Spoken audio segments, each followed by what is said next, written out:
Assalamualaikum Bu Eka. Waalaikumsalam Bu Dani. Bu Eka sehat? Alhamdulillah sehat sekali Bu. Bu Dani gimana? Ibu sehat? Alhamdulillah sehat juga Bu. Udah lama kita nggak ngobrol-ngobrol ya Bu Eka. Iya ya Bu, udah lama kayaknya. Mungkin karena sibuk ya Bu ya, masing-masing sibuk dengan kesibukannya gitu Bu. Hmm, Bu Eka, kalau hari ini saya mau sharing sama Bu Eka, ada waktu nggak?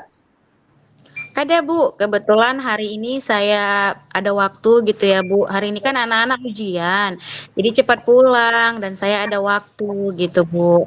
Bu Dani mau sharing apa nih Bu?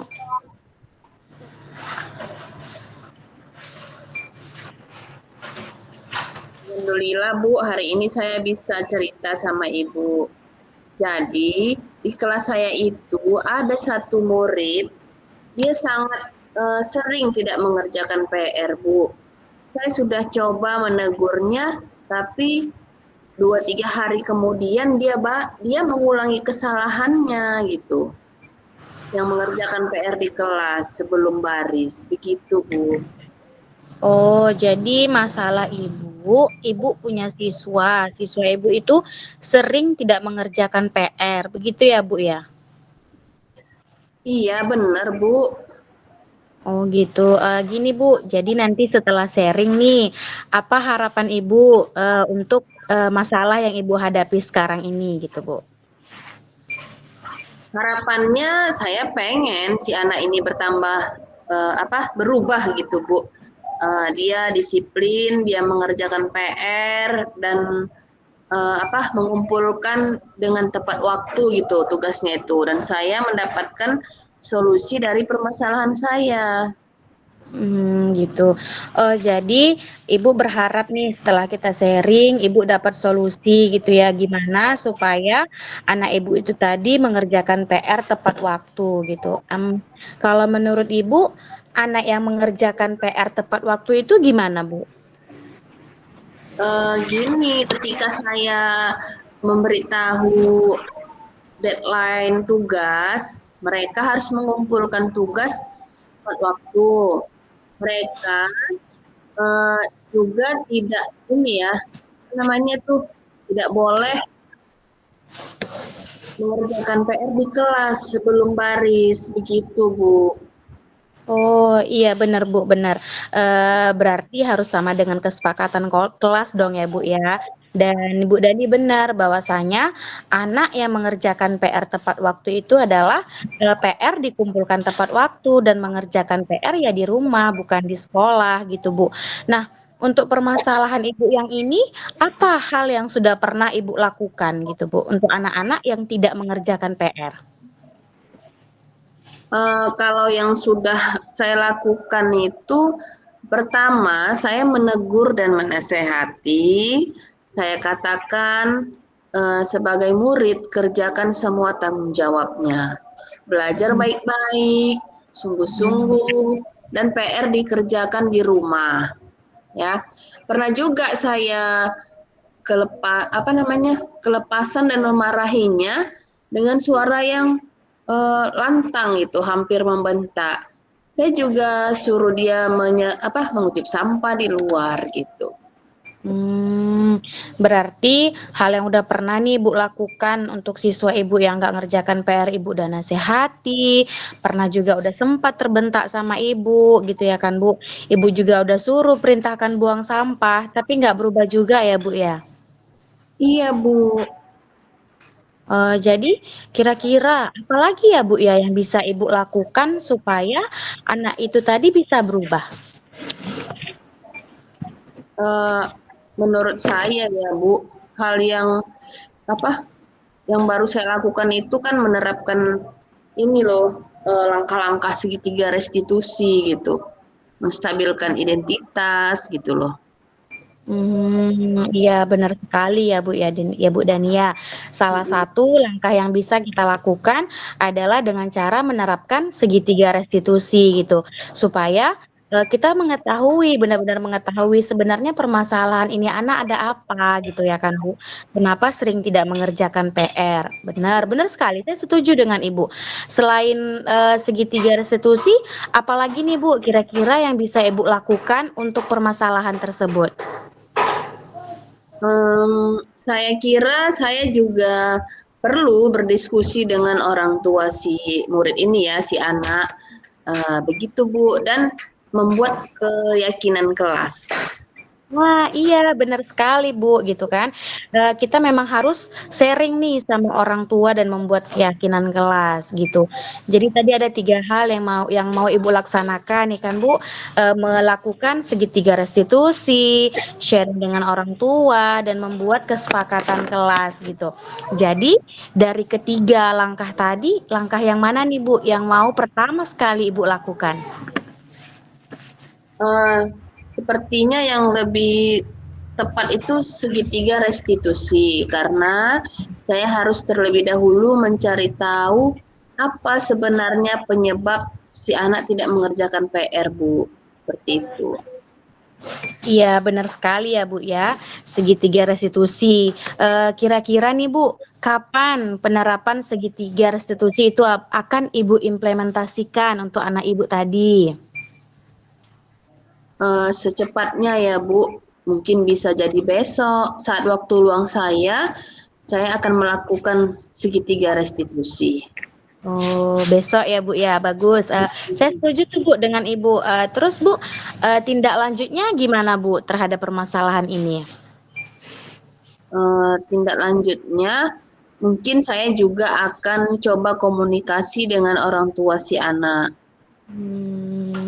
Iya Bu, saya setuju. Iya, saya tunggu ya Bu, sharing Ibu selanjutnya terhadap permasalahan Ibu yang ini gitu. Ya, dengan senang hati Bu Eka. Iya Bu Dani, saya tetap menunggu nih ya Bu ya, saya penasaran nih terhadap permasalahan Ibu berhasil atau tidak gitu, saya tunggu nanti sharing Ibu selanjutnya ya Bu ya. Iya, terima kasih ya Bu Eka, saya jadi lega sudah sharing sama Ibu. Iya Ibu, sama-sama. Jadi sekarang perasaan Ibu gimana nih kalau setelah sharing dengan saya terhadap anak Ibu yang jarang ngerjakan PR ini? Perasaan saya ya sedikit lega, sepertinya itu tadi ya, ada solusi gitu yang sudah kita diskusikan itu, terus ada pencerahan lagi gitu. Iya, baik. Tukar, Kak. Langsung aja Eka ya. Tunggu.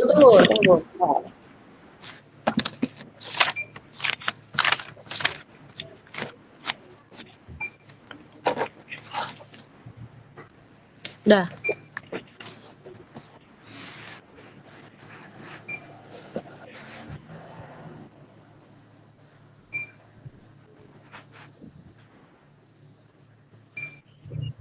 Oke.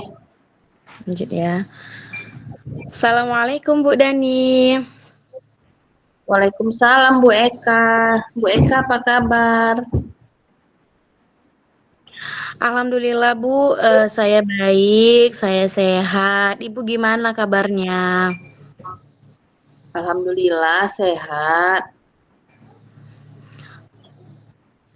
Udah lama ya Bu ya kita nggak sharing-sharing. Senang kali hari ini bisa sharing sama Ibu lagi. Ibu ada waktu nggak Bu ya hari ini? Kalau hari ini alhamdulillah saya punya waktu senggang. Ada apa Bu? Berarti saya nggak ganggu Ibu ya?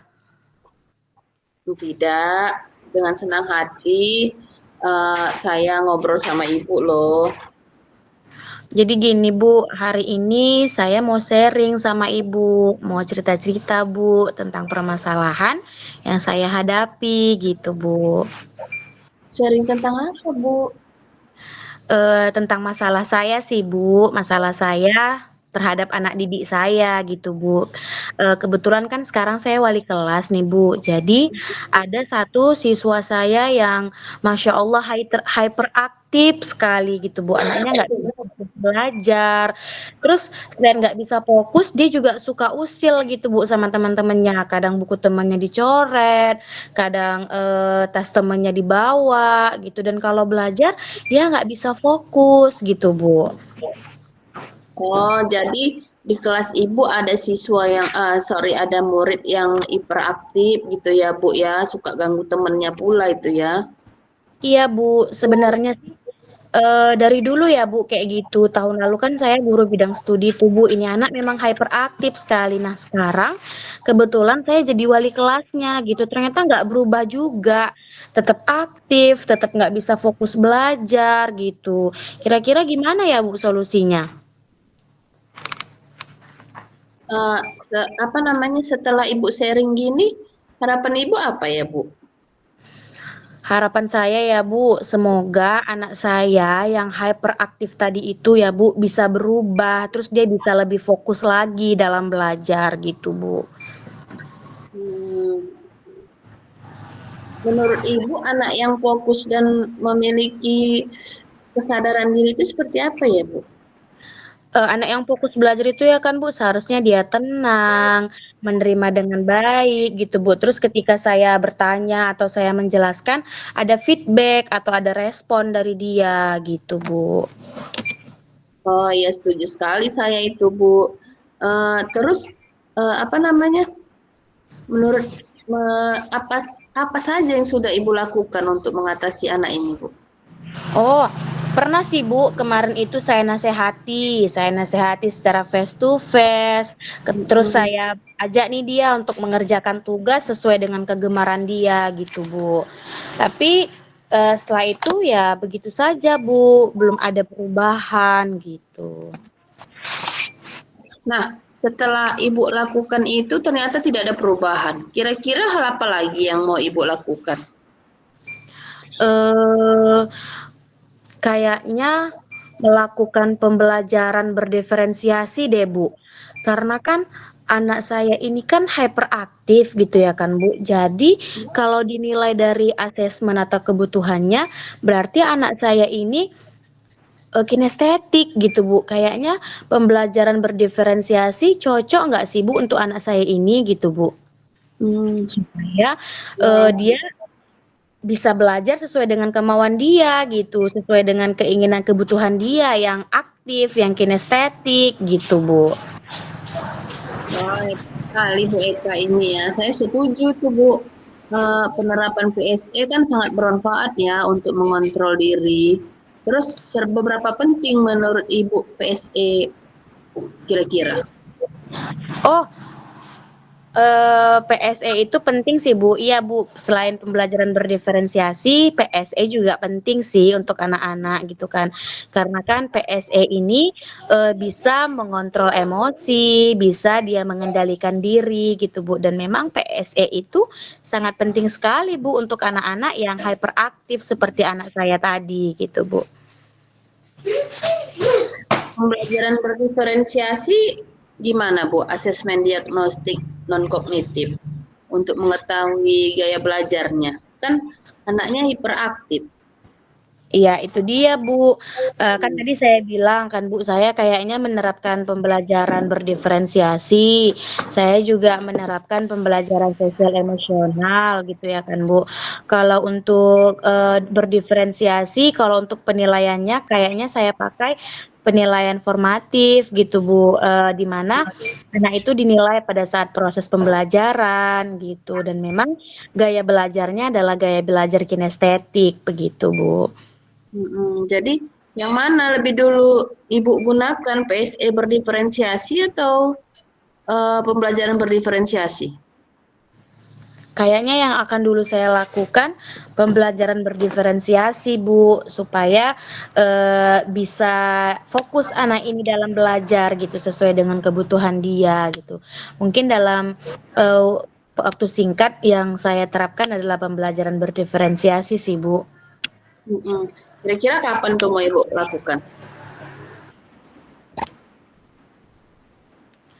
Kayaknya pekan depan deh Bu, selesai ujian. Ini kan anak-anak lagi ujian. Pekan depan saya coba deh Bu, terapkan pembelajaran berdiferensiasi dan pembelajaran PSE gitu Bu. Kira-kira nanti siapa yang Ibu libatkan ini? Saya pasti akan Bu, saya selaku wali kelasnya pasti terlibat, kemudian anak didik Mhm. tersebut, anak saya tadi, dan beberapa guru bidang studi mungkin akan saya bantu. Saya minta bantuan mereka untuk terlibat gitu Bu, dalam melakukan pembelajaran berdiferensiasi ini Bu. Oh gitu. Jadi bagaimana perasaan Ibu setelah kita coaching ini? Gimana ya Bu, saya merasa plong, saya merasa lega gitu Bu. Akhirnya, oh saya dapat solusi dari permasalahan anak saya yang hyperaktif ini tadi gitu. Saya merasa lega, saya merasa senang gitu. Makasih ya Bu Dani atas bantuannya. Oh iya sama-sama Ibu. Lain waktu saya bisa lagi sharing sama Ibu nih ya. Boleh, saya tunggu ya Ibu. Baik Ibu, ya sudah kalau begitu sudah dulu ya Bu. Assalamualaikum. Waalaikumsalam warahmatullahi wabarakatuh.さようなら、さようなら。